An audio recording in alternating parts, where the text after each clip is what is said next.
Friends, corona में आप लोग कैसे हैं? घर में होंगे, सुरक्षित होंगे।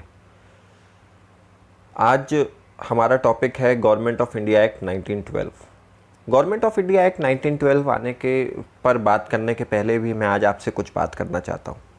कल मोदी जी ने आत्मनिर्भर भारत की बात की। आत्मनिर्भर भारत में आपकी और हमारी हर व्यक्ति की बहुत भूमिका है। कल उन्होंने कहा कि अगर भारत को आत्मनिर्भर बनाना है तो स्वदेशी वस्तुओं का उपयोग करना सबसे ज़्यादा आवश्यक है। स्वदेशी वस्तुएं वो जो भारत के अंदर बनती हैं, भारत के लोग उसका निर्माण करते हैं, भारत की टेक्नोलॉजी से बनती हैं, जिसका पूर्ण उपयोग भारत के लोगों को करना है और उनका विकास और वृद्धिकरण भी करना है।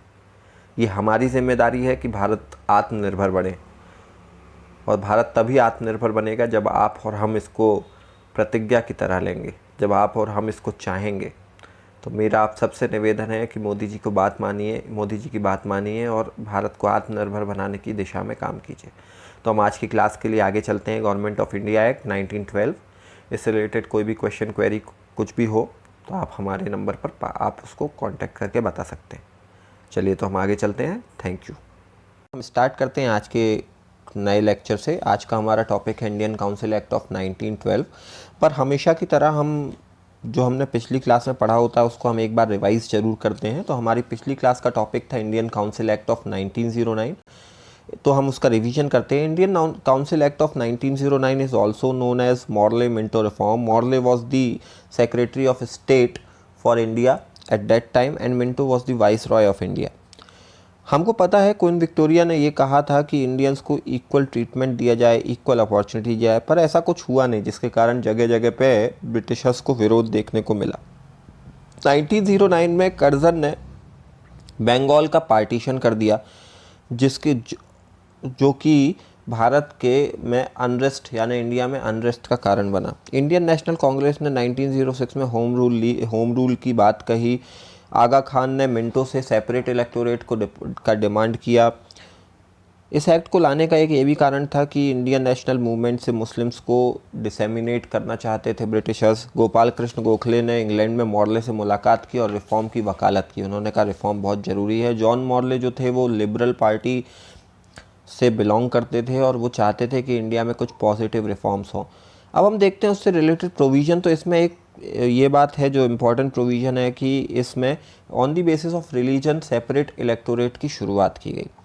वाइसरॉय एग्जीक्यूटिव काउंसिल में सत्येंद्र प्रसाद सिन्हा को ऐड किया गया और उनको लॉ मेंबर बनाया गया। ये पहली घटना थी जो किसी इंडियन को वाइसरॉय एग्जीक्यूटिव काउंसिल में ऐड किया गया। सेपरेट इलेक्टोरेट जो था वो कम्युनल रिप्रेजेंटेशन फॉर मुस्लिम्स के लिए बनाया गया था, और ये बहुत भारत में कम्युनलिज्म के लीगलाइजेशन की शुरुआत थी। सेंट्रल लेजिस्लेटिव काउंसिल में 16 मेंबर्स से बढ़ाकर 60 मेंबर्स कर दिए गए। बंगाल, मद्रास एंड बॉम्बे और यूनाइटेड प्रोविंस में 50-50 मेंबर्स कर दिए गए। पंजाब, बर्मा और असम में 30 मेंबर्स कर दिए गए। सेंट्रल लेजिस्लेटिव काउंसिल में ऑफिशियल मेंबर्स की मेजॉरिटी को बरकरार रखा गया, पर प्रोविंशियल लेजिस्लेटिव काउंसिल में नॉन ऑफिशियल मेंबर्स की मेजॉरिटी के लिए परमिशन दे दी गई, यानी कि जो नॉन ऑफिशियल मेंबर वहाँ पे मेजॉरिटी में रह सकते हैं। सेंट्रल लेजिस्लेटिव काउंसिल में जो नॉन ऑफिशियल मेंबर्स थे वो माइनॉरिटी में ही बने रहे। लेजिस्लेटिव काउंसिल में बजट में रिजोल्यूशन और क्वेश्चन पूछने का अधिकार दे दिया गया। ये बहुत बड़ा डिसीजन था और पॉजिटिव स्टेप हम इसको मानेंगे। जितने भी लेजिस्लेटिव काउंसिल थी at the level of centre and state, वहाँ पर 4 कैटेगरी के मेंबर रखे गए। पहला था एक्स ऑफिशियो मेंबर, ये वाइसरॉय और उनकी एग्जीक्यूटिव काउंसिल होते थे।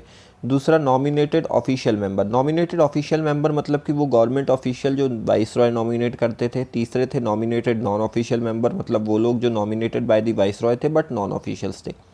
और चौथे थे इलेक्टेड मेंबर, जो इंडिया में अलग अलग कैटेगरी से चुन करके आते थे, मतलब university, local boards etcetera etcetera.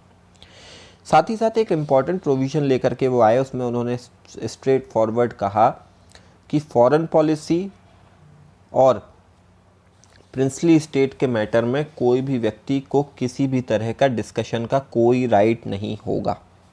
This was all about the provisions of 1909 Indian Council act. इससे इम्पैक्ट ये हुए कि सबसे पहली बात तो कम्युनलिज्म को लीगलाइज्ड कर दिया गया, जिससे हम आज भी परेशान हैं। लॉर्ड मिंटो को कम्युनल इलेक्टोरेट इन इंडिया का फादर यानी जनक माना गया। इसमें एक बहुत बड़ा डिफेक्ट ये था कि जो Indian national Congress home rule league और कॉलोनियल सेल्फ गवर्नेंस की बात कर रही थी, ऐसी किसी भी डिमांड को पूरा नहीं किया गया और ये ऐसा कह सकते हैं कि भारत में बहुत बड़े अनरेस्ट का कारण बना। Now it is all about the last topic, Indian Council Act of 1909। Now we are moving towards Government of India Act of 1912। Friends, हम इस एक्ट के बारे में बहुत कम ही जानते हैं, कम सुनते हैं, बुक्स में भी कम अवेलेबल होता है। छोटा सा एक्ट है। हम सबको याद होगा 1911 में दिल्ली दरबार हुआ था, जहाँ पर जो समय के हमारे यहाँ भारत आए थे ब्रिटेन से जॉर्ज 5, उनने ये डिक्लेयर किया था कि बंगाल का जो डिवीज़न है उसको वापस ले लिया जाएगा। इस गवर्नमेंट ऑफ इंडिया एक्ट के 1912 में वही बात कही गई कि बंगाल के डिवीज़न को वापस लेना है और इसमें एक्ट बना करके उसको वापस ले लिया गया। ये ब्रिटिश गवर्नमेंट ने पास किया था और गुड गवर्नेंस इन इंडिया के को ध्यान में रख करके किया गया था। साथ ही साथ बंगाल का रीऑर्गेनाइजेशन किया गया इस एक्ट के द्वारा। रीयूनिफिकेशन ऑफ बंगाल प्रोविंस हुआ इन मार्च 1912। साथ ही साथ बिहार और उड़ीसा में प्रोविंशियल काउंसिल्स बना दी गई।